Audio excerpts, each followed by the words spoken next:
Magandang araw mga kaibigan. Bigyan natin ng reaction, opinion itong post. Ang balita ngayon, 1 minute ago. Bago-bago pa. Breaking. Aid ni Saldico binugbog at pinalupad umano papuntang Chile. Ito yung bansa sa may Latin America, Chile.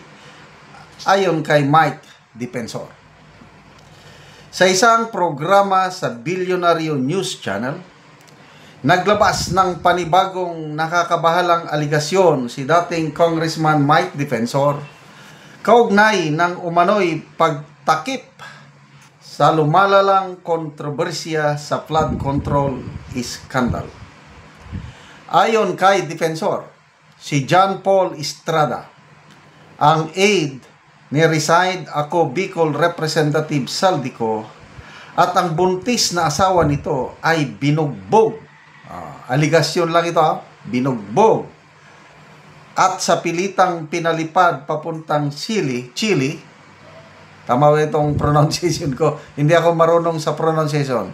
Chile or child? Chile, basta Latin American country ito. I don't know kung malapit ba sa Brazil, malapit sa, hindi ko alam nasaan ang Chile, malapit sa Venezuela, Ecuador, yan yung mga Latin American countries.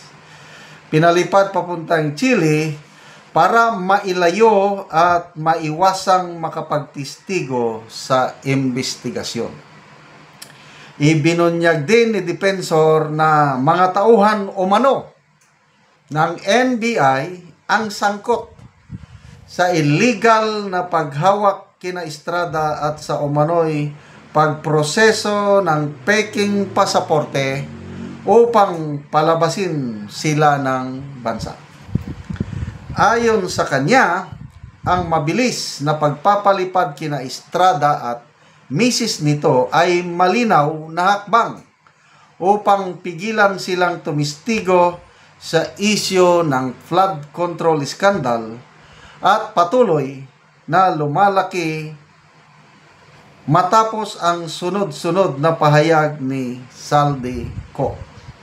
Sa ngayon, wala pang opisyal na tugon mula sa NBI, Malacanang o iba pang sangkot na ahensya tungkol sa mga paratang ng dating kongresista. Okay. Ang una kong comment dyan is itong seguridad ni former Congressman Defensor. Nakikita ko, nalalagay sa alanganin ng kanyang buhay.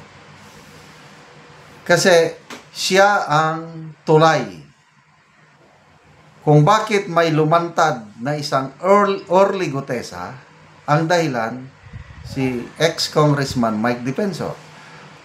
It was Congressman Mike Defensor ang tumawag kay Senator Marcoleta at yun, nagsalita si Orly Gutesa sa Blue Ribbon Committee. Boom! Pasabog. So ngayon, tuloy-tuloy ang kanyang pasabog.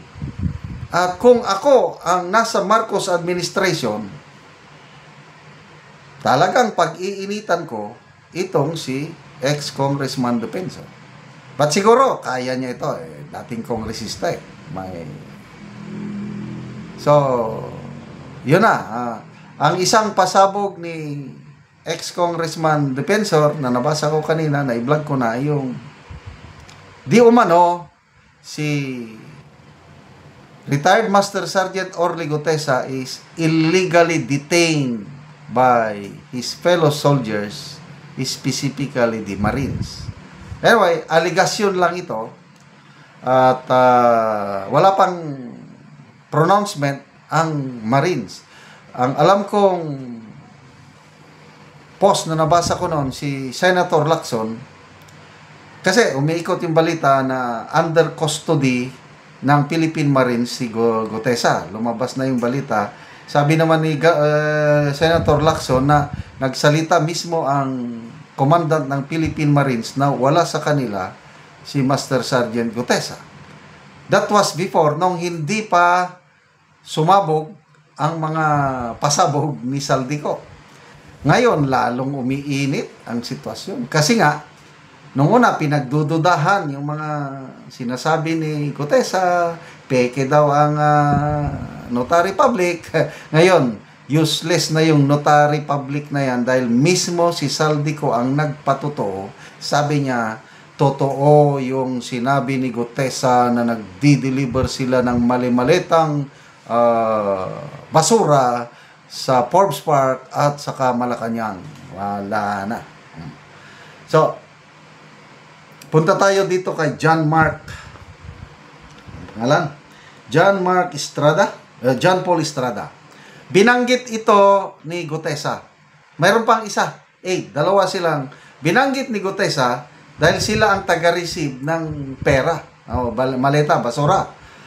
Yung dalawang aid na yan, binabanggit din ni na DPWH Engineer Bryce Hernandez, sino pa yung taga. So, nagtutugma. From DPWH, Gutesa, nagtutugma. So, kung ako ang mag-imbestiga, either Blue Ribbon ba, DOJ, o ICI, at gusto kong panagutin ng gusto kong malaman ang katotohanan, ito ang tutumbukin ko, itong mga aid na ito. Kaya lang walang nangyari. Hindi nila pinatawag. At ito, di umano, akusasyon na pinalipad, pinalayas, para hindi sila makapagtistigo. So, sumagot naman kayo, Auntie Claire, kung ano ba talaga. Para ang taong bayan, pag hindi kayo sumagot, ako ay mag-decide ako, paniwalaan ko ba o hindi. Narinig ko na minsan si Senator Marcoleta, nabanggit na niya ito na aid ni Saldico, yun, allegedly, pinapunta ng Chile para hindi So, mas lalong maging relevant na ngayon itong di umano papalipad sa aid kasi nagsalita na si Saldico. Kasi kung magsasalita rin itong mga aid at sasabihing totoo ang sinasabi ni Gutesa, totoo ang sinasabi ni Saldico, lalo silang madidiin. Kaya kung ako ang mastermind, gagawa ako ng paraan para hindi makapagsalita itong mga aid na ito. Kung ako lang yon. Again, these are all my opinions. Opinion lang ito. Okay, salamat mga kaibigan sa inyong pagsubaybay sa ating channel. Nakakatulong kayo ng malaki sa tribong Talanding ng Bukidnon dahil ang income natin sa channel na ito, pantulong po sa tribo. Namimigay tayo ng mga libreng yero at pako para makapagpatayo naman itong tribo ng mas maayos nilang tirahan. Panoorin nyo ang video na ito. Ni sila ang nataga Gero. Mag-atop na ni sila karon.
Karon nakahumanagid silang anti sa pag-atop.